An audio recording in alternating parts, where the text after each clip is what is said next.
ओम नागेन्द्रहाराय त्रिलोचनाय भस्मांगरागाय महेश्वराय नित्याय शुद्धाय दिगंबराय तस्मै नकाराय नमः शिवाय मंदाकिनी सलिलचंदन चर्चिताय नंदीश्वर प्रमथनाथ महेश्वराय मंदार पुष्प बहुपुष्प पशुपूजिताय तस्मै मकाराय नमः शिवाय तस्मै मकाराय नमः शिवाय। 25 तारीख मंगलवार का अवसर द्वादशी और त्रयोदशी का योग बनता दिखाई दे रहा है। द्वादशी के बाद त्रयोदशी आ जाएगी। प्रदोष इसी दिन रहेगा। ग्रह नक्षत्रों के दृष्टिकोण से ग्रह अपने रास्ता बदलते दिखाई दे रहे हैं और सुंदर मंगल का के वार के दिन बहुत सुंदर ग्रहों का योग बनता दिखाई दे रहा है। मेहनत रंग लाती दिखाई दे रही है। आपकी राशि के दृष्टिकोण से ग्रह जिस प्रकार की स्थिति में चले गए हैं और मेष राशि वालों के लिए स्थिति बहुत सुंदर बनती दिखाई दे रही है। आपकी राशि के दृष्टिकोण से ग्रहों का योग आपके लिए कीर्ति योग, ग्रह गजकेसरी योग का निर्माण करता दिखाई दे रहा है। मेहनत रंग लाने के पूरे योग आने वाले 2-3 दिन खास तौर पर आपके लिए बहुत अच्छे प्रशस्त दिखाई देते हैं। बुध के अस्त होने के बावजूद भी चंद्रमा मंगल के बिल्कुल सामने आकर, बृहस्पति के सामने बिल्कुल आकर विराजमान हो गए हैं और ऐसे में इस बहुत सुंदर योग आपकी राशि में बनता दिखाई दे रहा है। रुके हुए कामों को पूर्ण करने के लिए मेहनत सही रूप से रंग लाती दिखाई दे रही है। तो इस समय में हो सके तो हनुमान जी का सुंदर स्तवन कर भगवान का दही से अभिषेक करने का प्रयास करें। इस दिन द्वादशी है और साथ साथ त्रयोदशी का योग भी बन रहा है, प्रदोष का योग भी बन रहा है। तो आपकी राशि के दृष्टिकोण से हमें दिखाई देता है दही के द्वारा भगवान का अभिषेक करना आपके लिए परम शुभ योग बनाएगा, ऋण मोचन योग भी बनाएगा। सावन के दृष्टिकोण से यदि देखा जाए तो मंगलवार बहुत महत्वपूर्ण होता है और 25 तारीख को अंतिम मंगलवार पड़ रहा है भगवान शंकर का स्तवन करने के लिए सावन का मंगलवार। कहा जाता है कि जीवन में हम सब सुख प्राप्त करने के लिए, मनोकामनाओं को पूर्ण करने के लिए ललायित रहते हैं। भारतीय संस्कृति में ज्योतिष विज्ञान के अनुसार से, ग्रह नक्षत्रों के दृष्टिकोण से भविष्य पुराण के अंदर एक बहुत दिव्य विधि लिखी है। कहा जाता है कि संसार में अपने जीवन में सुख प्राप्त, संतान सुख प्राप्त करने के लिए बहुत सब लोग ललायित रहते हैं कि संतान सुख प्राप्त हो, संतान सुखमय हो, जीवन कष्ट से निवृत्ति की तरफ जाए। तो कहा जाता है मंगला गौरी जी का पूजन करना चाहिए। विवाह के उपरांत यदि शास्त्र के दृष्टिकोण से पहले 5 वर्ष तक सावन के पूरे जो मंगल पड़ते हैं, सावन के जितने मंगल पड़े, उस दिन जो पति पत्नी है यदि श्रद्धा के अनुसार से, विश्वास के अनुसार से भगवान मंगला गौरी जी का व्रत करते हुए भगवान का अभिषेक यदि करें, दही के द्वारा भगवान का सुंदर अभिषेक करें, तो कहा जाता है कि घर की समस्त समृद्धि प्राप्ति करने के सुंदर योग बन जाते हैं। जिन लोगों के जीवन में ऋण छूट ही नहीं रहा है, ऋण से निवृत्ति प्राप्त हो ही नहीं रही, एक ऋण तड़ता है, दूसरा ऋण कहीं ना कहीं परेशान करने के योग जीवन में बनाता रहता है। तो इस मंगलवार के दिन, सावन के मंगलवार के दिन हमको प्रयास करना चाहिए कि भगवान के सुंदर पाठ को करें, ऋण मोचन स्तोत्र का पाठ करते हुए भगवान का सुंदर अभिषेक करें और इसी संकल्प को लेकर इच्छु रस से दही के साथ भगवान का यदि अभिषेक करने का प्रयास करें तो भगवान की कृपा से ऐसा सुंदर सुयोग बनता है। देखिए, संसार में जो कार्य होने वो संसार के अनुसार से होने।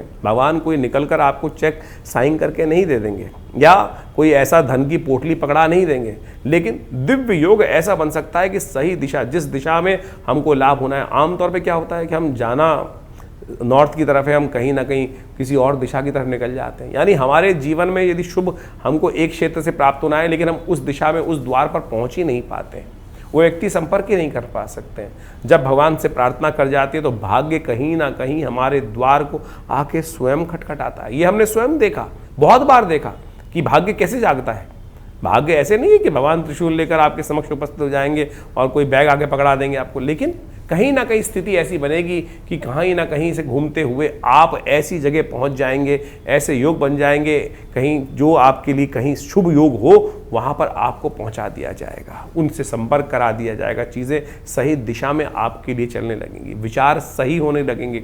यही देव कृपा का प्रभाव है, इसी को देव कृपा के अनुसार से समझा जा सकता है।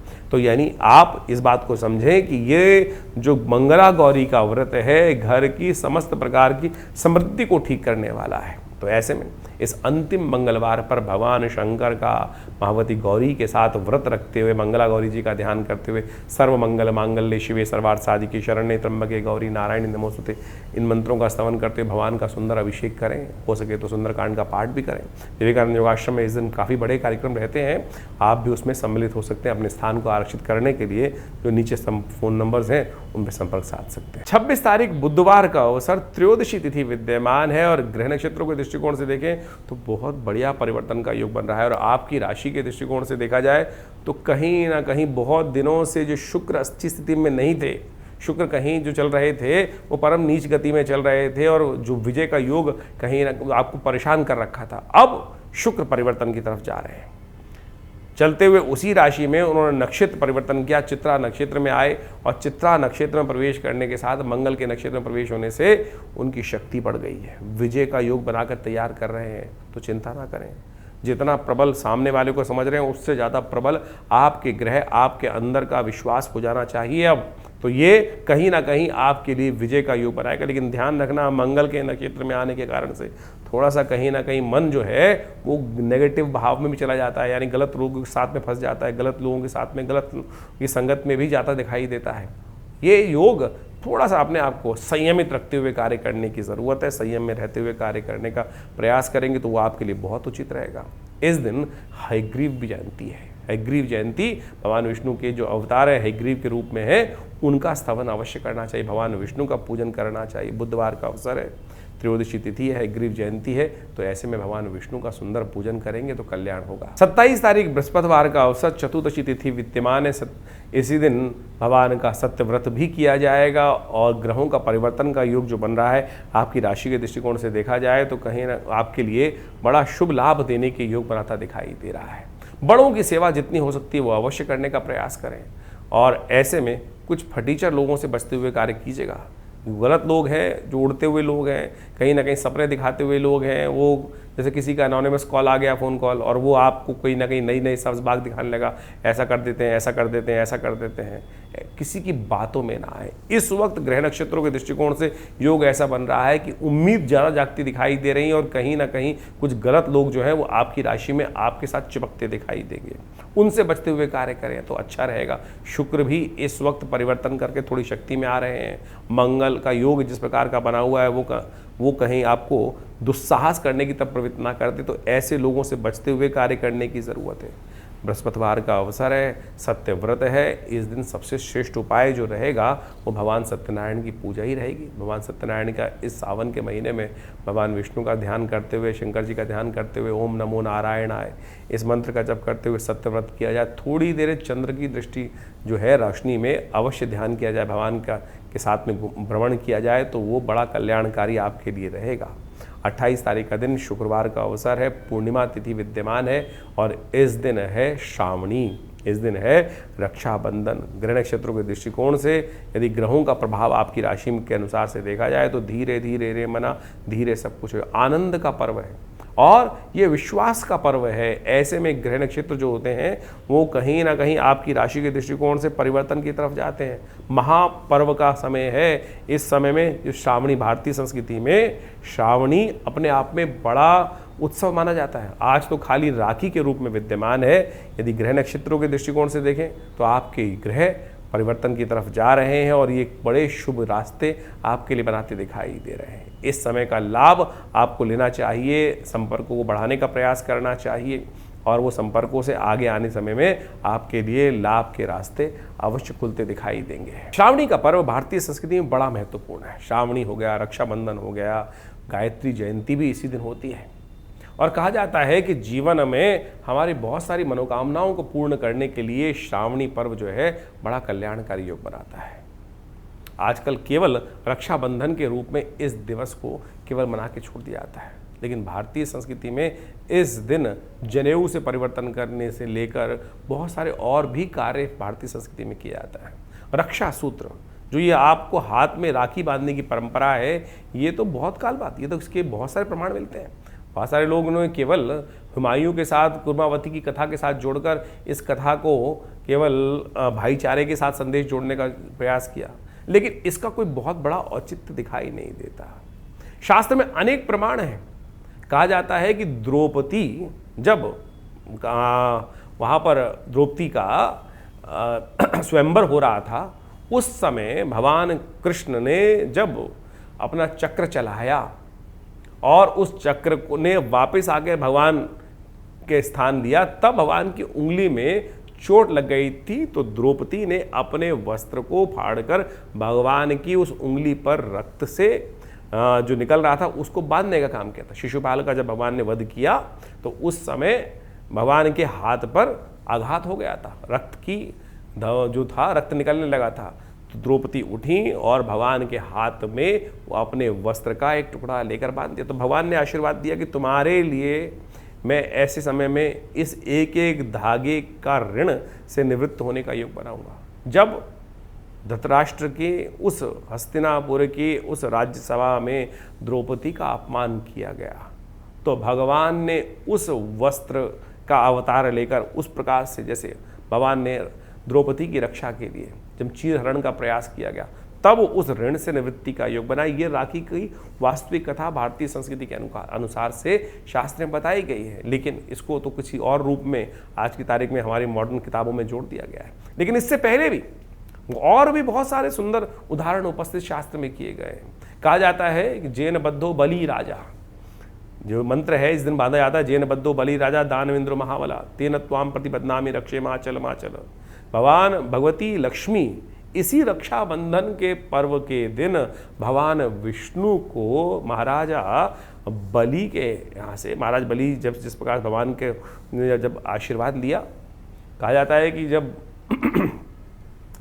वामन देव के रूप में भगवान अवतरित हुए और महाराज बलि बहुत बड़ा यज्ञ कर रहे थे, इंद्रासन प्राप्त करने के लिए अंतिम यज्ञ उनका चल रहा था। तो 3 पग भूमि उन्होंने मांगी भगवान वामन देव ने भगवान महाराज बलि से। तो 3 पग में उन्होंने पूरी धरा, पूरा संपूर्ण सब चीज़ों को नाप लिया। 2 पग में ही नाप लिया था, एक में तो उसका पूरा राज्य नाप लिया, पृथ्वी नाप ली, दूसरे में समस्त तीनों लोगों को नाप लिया। तीसरा पग उन्होंने कहा कहाँ रखूँ, तुम्हारा वचन तो आधा हो जाएगा। जो बड़ा स्वरूप भगवान ने बनाया था, संपूर्ण पृथ्वी में, संपूर्ण ब्रह्मांड में केवल भगवान दिखाई दे रहे थे, उनके पग ही सब जगह पहुंच गए थे। तब महाराज बलि ने भगवान को प्रसन्न करने के लिए अपना शीश उनके चरणों में रखा कि अभी तो आपने मेरे राज्य पर और मेरे विजय हुए जीते हुए राज्य पर ही विजय प्राप्त करी, मेरी समृद्धि पर ही 2 पग रखे हैं, तीसरा अभी आपने मेरे शरीर पर विजय प्राप्त नहीं करी। तब उन्होंने भगवान से कहा कि आप मेरे सिर पर तीसरा पग रख दीजिए, मैं भी आपका हो जाऊं।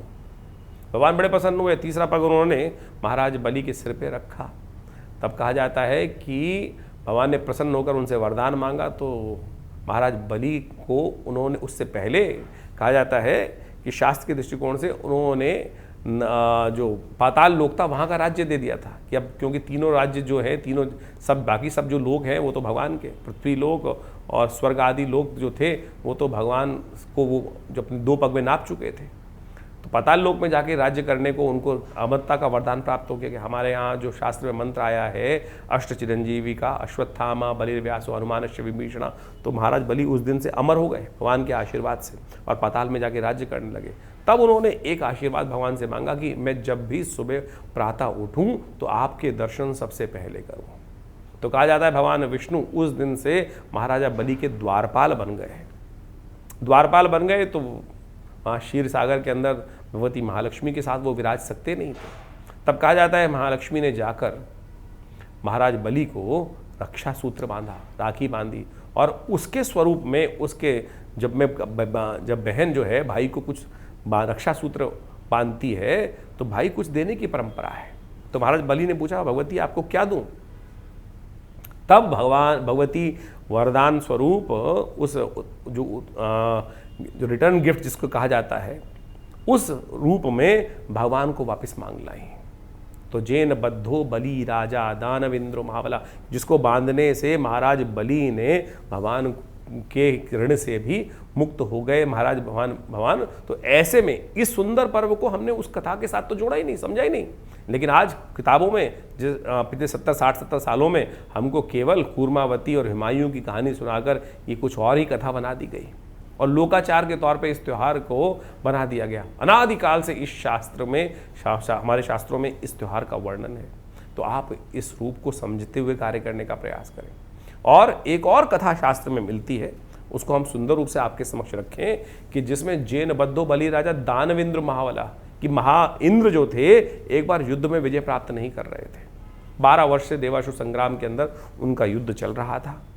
तो कहा जाता है कि महाराज बृहस्पति ने देव ऋषि बृहस्पति ने उस समय देवताओं के समक्ष उपस्थित होकर इंद्राणी से कहा कि तुम व्रत करो, यज्ञ करो और वहाँ से रक्षा तैयार करो और उस रक्षा सूत्र को सिद्ध कर कर महाराज इंद्र को बांधो।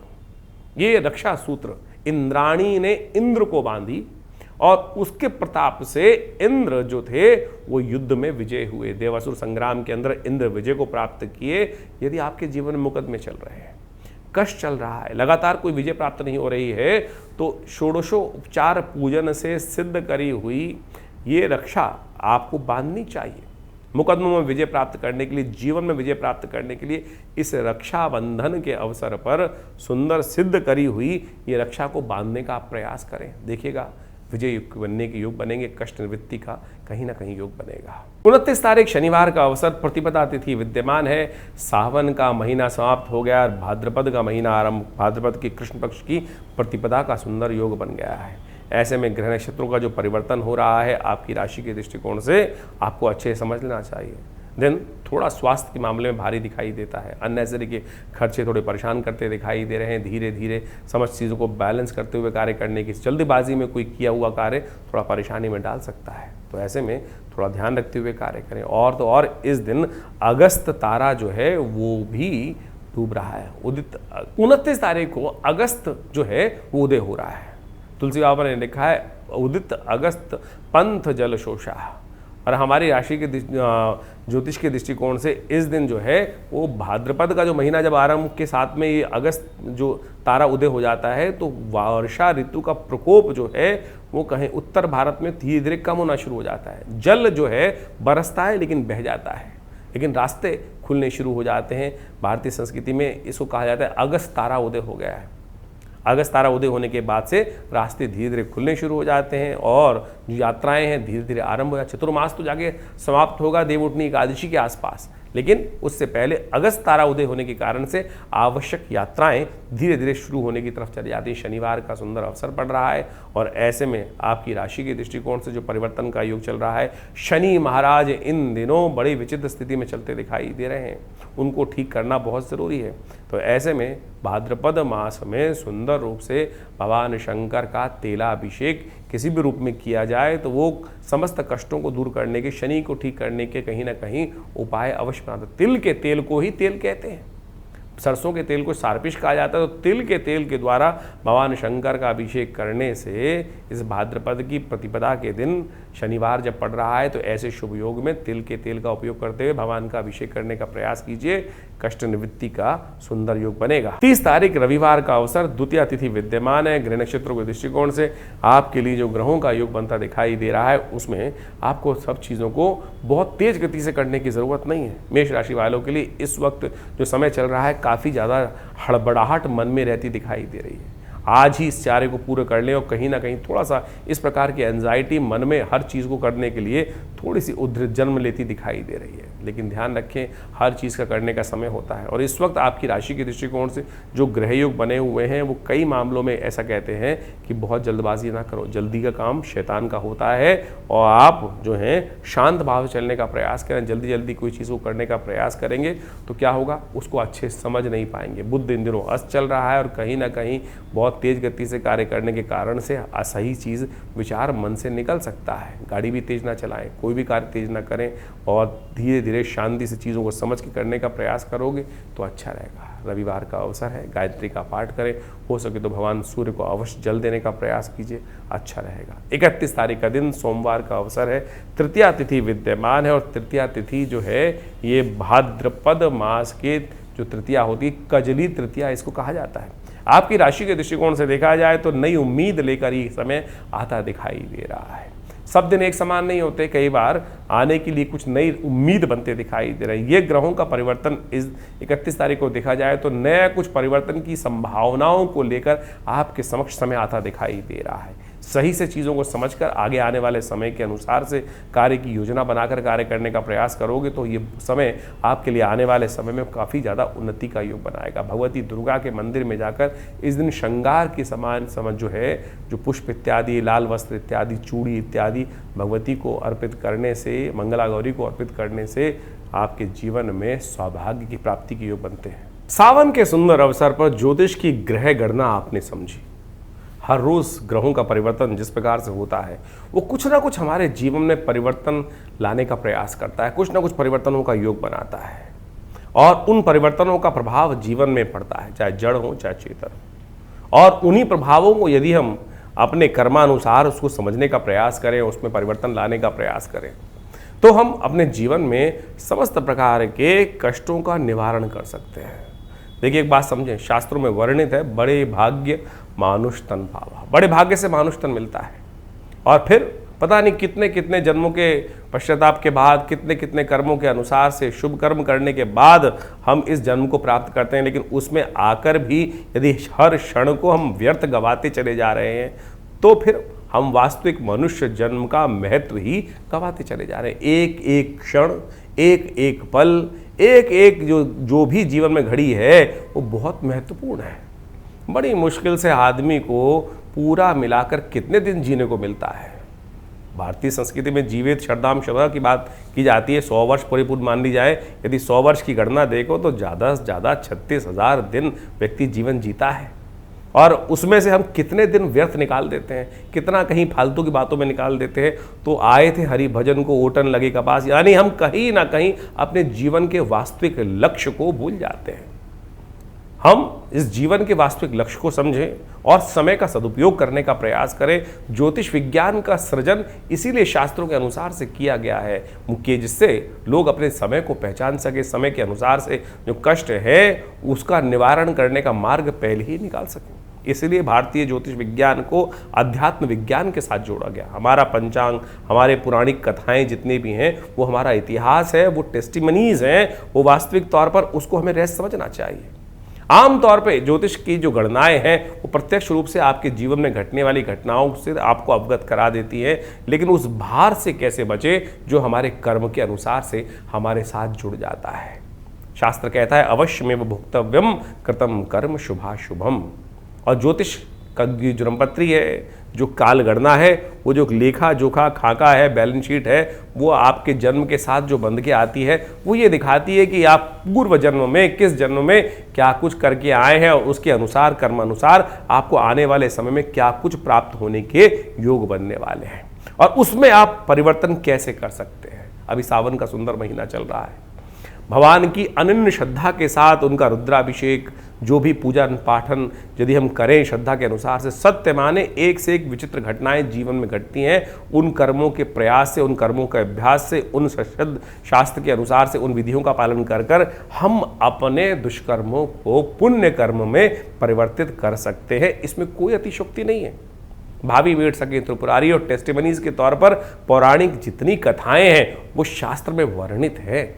ये शास्त्र में जो पुराणम के अंदर जो कथाएं आती हैं, लोग तथाकथित तौर पर उसका उपहास आज की तारीख में बहुत सारे लोग उड़ाने का प्रयास करते हैं, लेकिन उन कथाओं के माध्यम से उन व्रतों का, उन विधानों का जो वर्णन शास्त्रों में मिलता है, हमको उसके रहस्य में जाना चाहिए। केवल कथा सुनने से तो विश्वास जागेगा, लेकिन विश्वास जाकर उस व्रत को करने से तब जाके पुण्यों का उदय होगा। हम तो केवल कथा, सत्यनारायण की कथा सुनने बैठते हैं, केवल सत्यनारायण की कथा सुन ली केवल, और उसके बाद तो उसमें किया ही नहीं। अब रक्षाबंधन का पर्व इतने सुंदर रूप से अभी आया और रक्षाबंधन के पर्व पर क्या किया था इंद्राणी ने, किस प्रकार से 12 वर्ष से लगातार युद्ध चल रहा था, 12 वर्ष से लगातार युद्ध चल रहा था और उस युद्ध का कोई निर्णय नहीं निकल रहा था। तब बृहस्पति देव उपस्थित हुए, इंद्राणी से कहा इस युद्ध को समाप्त करने के लिए, इंद्र को विजय दिलवाने के लिए आप रक्षा सूत्र सिद्ध करें। और पूरे विधान से उस रक्षा सूत्र को सिद्ध कर कर इंद्राणी ने अपने संकल्प के द्वारा उस रक्षा सूत्र को इंद्र को बांधा। इंद्र को बांधा। ये सत्य संकल्प शास्त्र के अंदर जो कथा वर्णित मिलती है उसमें कोई भविष्योत्तर पुराण के अंदर इस वर्णन को साफ साफ कहा गया है, ये घटना को साफ साफ वहां वर्णित किया गया है। और उसके बांधने के प्रभाव से असुरों पर देवताओं ने विजय प्राप्त करी। आज की तारीख में हम केवल बहन की रक्षा के लिए रक्षाबंधन को बांधकर छोड़ देते हैं, लेकिन ये रक्षा सूत्र को मंत्र से सिद्ध कर कर, पूर्ण विधि का पालन कर कर आमतौर पर इसको बांधा जाता था पूरे वर्ष की में रक्षा के लिए। जीवन में मुकदमे चल रहे हैं, अनेक के बाद एक के बाद शांत नहीं हो रहे हैं और वर्षों हो गए हैं हमारे जीवन में उस कष्ट को चलते हुए। यदि पूर्ण श्रद्धा के साथ व्रत करते हुए, पूर्ण पंचोपचार षोडशोपचार पूजन कर कर उस रक्षा सूत्र को भगवान के मंत्रों से सिद्ध कर कर जातक के हाथ में बांध दिया जाए तो सत्य माने वो रक्षा भी होती है, विजय के योग बनते हैं। ये शास्त्र पुराणों में जो वर्णित है गलत नहीं है। तो इसको पूरी तरह से ये रक्षा सूत्र हुआ। अब रक्षा सूत्र में लोग केवल गणना करके आज की तारीख में कोई चांदी की बांध रहा है, कोई बड़े से बड़ी महंगी चीज बांध रहा है, लेकिन उसमें मंत्र तक नहीं है। मंत्र तो क्या है? जेन बद्धो बली राजा दानविंद्रो महाबला तेन त्वाम प्रतिबद्धनामि रक्षे माचल माचल। तो इस प्रकार से ये जो शुद्ध रूप से इससे पहले इसको सिद्ध करें, व्रत करें। आमतौर पे धारण करते वक्त आज की तारीख में जो बहनें भाई को बांधती हैं कि जल नहीं पीना है, केवल इतने से करने से कुछ हो जाएगा क्या? उससे पहले पूजा पाठ कर कर उसको सिद्ध करके, वो तो सामने ही प्लास्टिक से खोल कर निकाल कर और फिर धागा बांध दिया जाता है। धागा रक्षा सूत्र नहीं है। और तो और आज की तारीख में राखी आ गई है, राखी के नाम से चाइना से बनी हुई चीजें।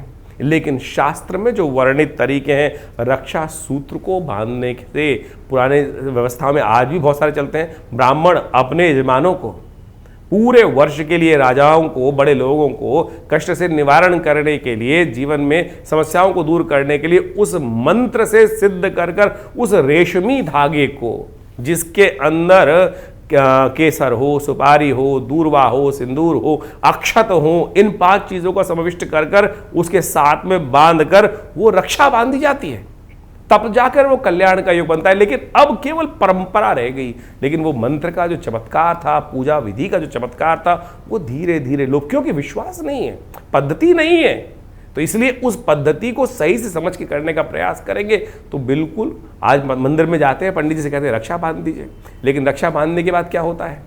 रक्षा बांधने के बाद आप शौच गए, शौच जाने के बाद किसी के सूतक काल में भी चले गए, तो वो सूतक जो बंधा हुआ धागा है वो तो निस्तेज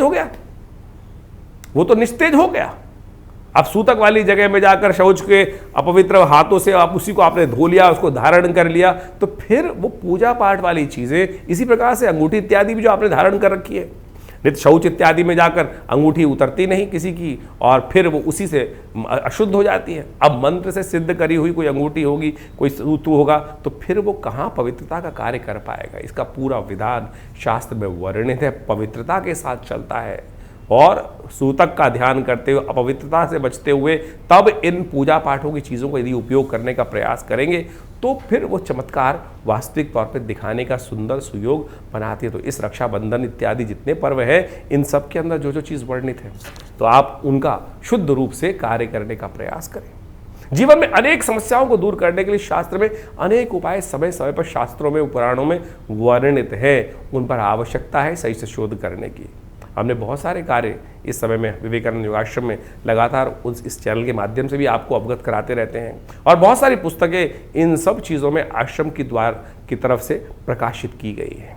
वो समय समय पर आपको हम दिखाते भी रहते हैं, बहुत सारे मुद्रा विज्ञान पर, बहुत सारे और विषयों पर, जैसे ये क्या, क्यों, कैसे और कब, और इसके साथ ही चमत्कारी योग मुद्राओं के द्वारा कैसे विभिन्न रोग ठीक कर सकते हैं, ये हम आपको कई बार मुद्राओं के माध्यम से बताते हैं। जैसे कान में दर्द है, ये शून्य मुद्रा 3 मिनट करके तो देखिए, कान में होने वाली जो यहाँ तक की जो आवाज़ भी है, टेनाइटिस जैसे रोग भी इस मुद्रा के अभ्यास से ठीक हो जाते हैं। हृदय रोग के लिए ये मृत संजीवनी मुद्रा, किसी को नींद नहीं आती, इंसोम्निया है, स्ट्रेस है, बहुत सारी बीमारी, उसके लिए ज्ञान मुद्रा। ये छोटी छोटी मुद्राओं का अभ्यास यदि आप नित्यपति करें तो इसके ऊपर भी बहुत सारी पुस्तकें बहुत समय से प्रकाशित आश्रम से की जा रही हैं। सपने आते हैं आपको, सपनों के बारे में लोग इतना भयग्रस्त हो जाते हैं कि पता नहीं सपनों में देख लिया तो क्या उसका प्रभाव होगा। कई तो ऐसे फोन आते हैं कि दिन में साहब ऐसा जलता हुआ देख लिया, ऐसा कुछ और देख लिया। दिन में सपनों का क्या औचित्य भी है कोई? तो उसके लिए उन समस्त प्रश्नों का निवारण करने के लिए किस स्वप्न का क्या प्रभाव होगा, उस दुष्स्वप्न को दूर करने के लिए किस प्रकार से कार्य किया जाए, तो क्या कहते हैं सपने, ऐसी पुस्तक का प्रकाशन आश्रम की तरफ से किया गया है।